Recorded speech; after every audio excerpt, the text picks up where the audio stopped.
page is that even on? Because I refer to it every now and then, but there it is.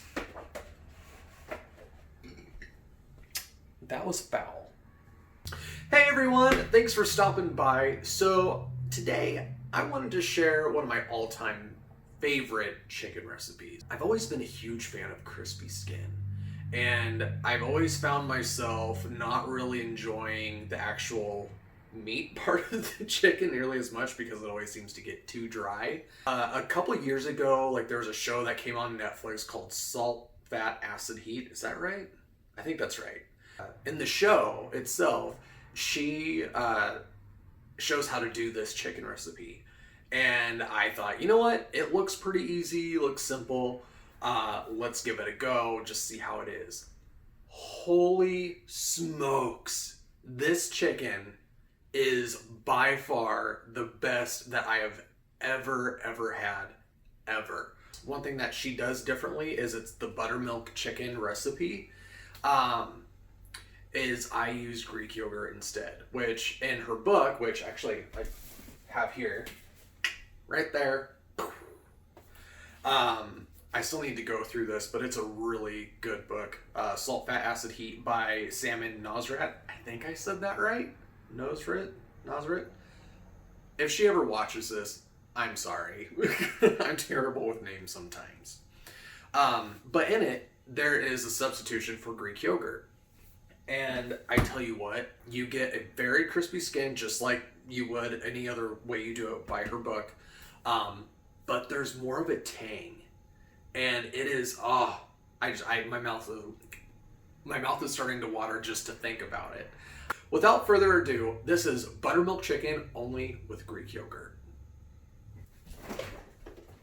Where's my chicken?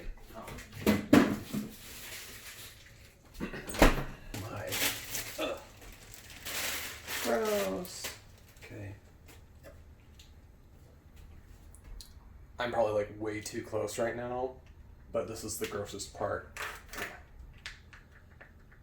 of any food prep is to unpackage it. But it is what it is. You're gonna eat it anyway, so get over it. So what you want to do here is you want to generously salt your entire bird and let it sit for about 30 minutes so the salt dissolves.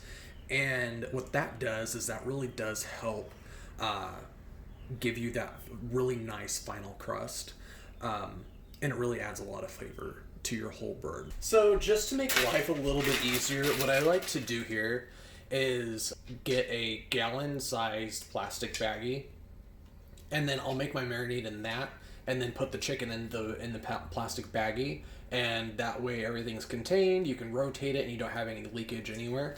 So, plastic baggie, that should be big enough for the bird. Put in like a cup and a half of Greek yogurt. So I'm not sure how much that was, but we're going with it. Oh my gosh, things are falling apart.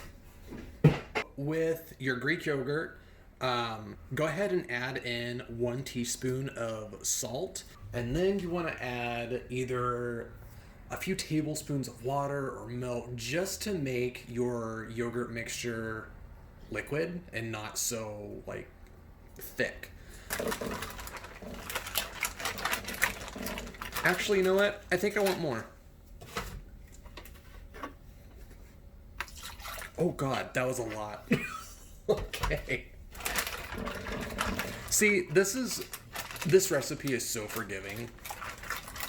That's probably a little thinner than I would have originally liked, but it'll be fine. So now what we do is we throw our bird in there. All right. And just stick it in there. Okay.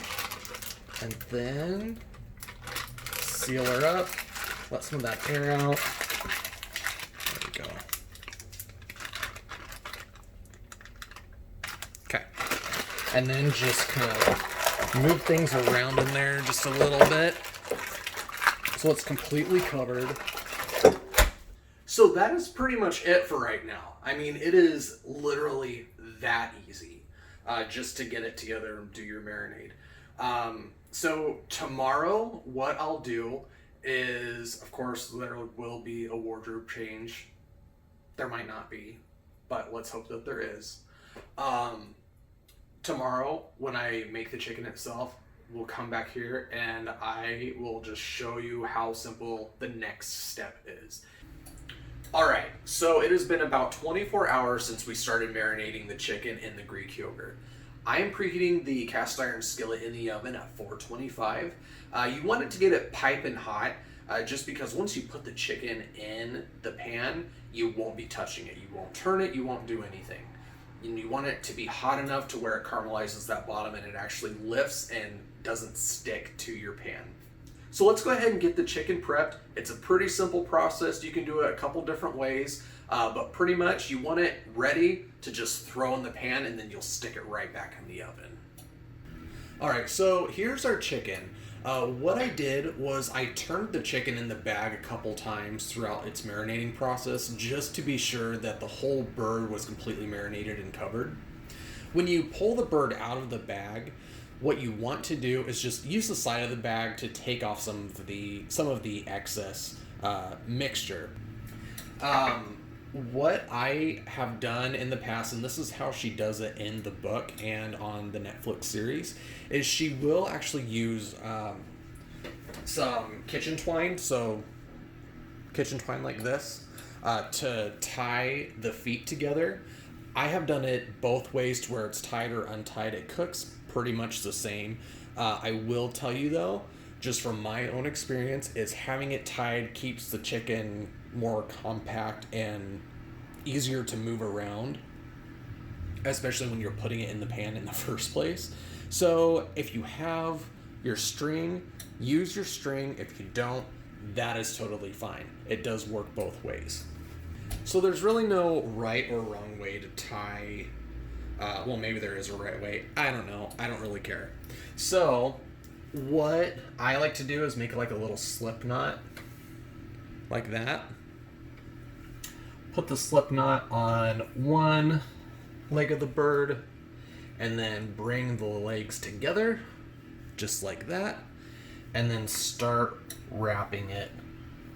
Oop, that's not what I wanted. Start wrapping it around both legs just to keep them together. Now, of course, when you're done cooking the bird, you'll remove this, but this is just what I do. You can do it however you want to. So I kind of do like a little figure eight and then just leave it like that. I didn't tie it, I didn't do anything, it's just wrapped up. And then for the little wings here, she does trim the tips off. You can do that before, oh, I missed a couple feathers. Oops, that's okay. They do get pretty crispy, so it's up to you what you would like to do. Let's go ahead and get it in the pan. So my pan is piping hot. I should actually put this there just because I am known to grab hot things when I don't think about it. But what we'll do is you want to have the legs of the bird pointing towards the back of the oven. So what I like to do is the legs are away from the handle. And all you do is just plop it right there. The legs point into the corner of the oven. Shove that all the way back there. There we go. So at this point, you will bake the chicken in the oven for 30 minutes at the 425. Now after 30 minutes, you will change the temperature to 400 degrees, turn the chicken so the legs point in the opposite direction or in the opposite corner of the back of the oven, and cook it for another 30 minutes. All right, so it's been about 30 minutes at 425. I'll go ahead and turn the oven down to 400. But what I want you to see is, just so you know that you're not messing it up and that it's not going to totally be fried when you're done, I want to show you what it looks like at this halfway point. All right. Okay. Ooh, little smoky. And that's okay if it's a little smoky, but that's what it's starting to look like. So what you want to do now is, of course, grab your oven mitt. Don't turn it without it. So what you'll do, and turn your pan to face the opposite corner. that is it. So now that I turned the chicken to face the opposite direction, or at least its legs to face the opposite direction, another 30 minutes, and then it'll be completely done.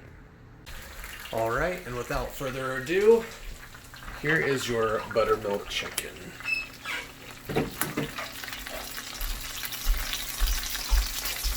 So the next step before you actually carve the bird is you want to allow the bird to rest for about 10 minutes.